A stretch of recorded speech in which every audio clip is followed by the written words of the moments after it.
Interrogé par France Dimanche, Paul Elrarat s'est livré à ses confidences particulièrement émouvantes sur son quotidien en compagnie de l'autisme. Torturé par son hypersensibilité, l'ancien champion des 12 coups de midi ne s'imagine ainsi pas vivre longtemps.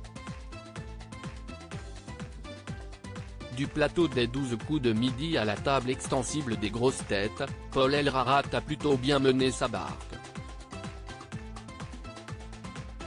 Son franc-parler lui vaut parfois des inimitiés, avec Jean-Luc Reichmann notamment, mais le jeune surdoué, victime d'autisme, continue d'impressionner son monde par ses connaissances encyclopédiques.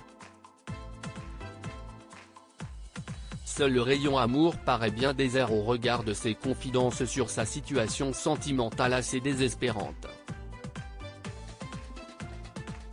Je n'ai jamais connu ce sentiment, avec les palpitations, les papillons dans le ventre, le plaisir infini de revoir l'autre, confessait celui qui n'a pas rejeté l'idée de partager sa vie avec une femme.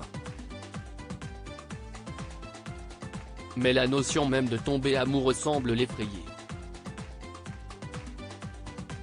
J'ai peur d'abuser de ce sentiment jusqu'à l'excès.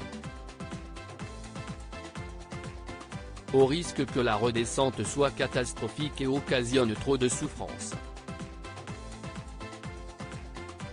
Si est ma façon de me protéger. Ne pas être trop heureux pour ne pas sombrer dans un profond désarroi une fois que le bonheur aura fui, explique-t-il à nos confrères de France Dimanche. Des pensées qui m'empêchent d'avancer et d'être heureux. La suite de cet entretien démontre que l'ancien maître de midi est aussi bon collectionneur d'étoiles mystérieuses que d'idées noires. Je vois, considère et retiens beaucoup trop de choses qui ne devraient pas l'être et qui me font énormément de mal.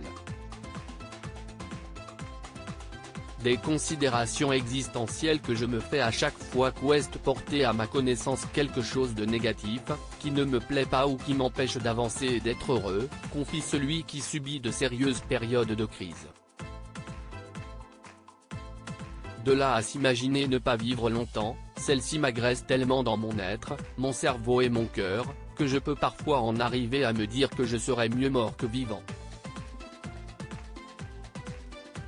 Le bonheur n'est pas forcément dans l'après pour le champion des plateaux télé.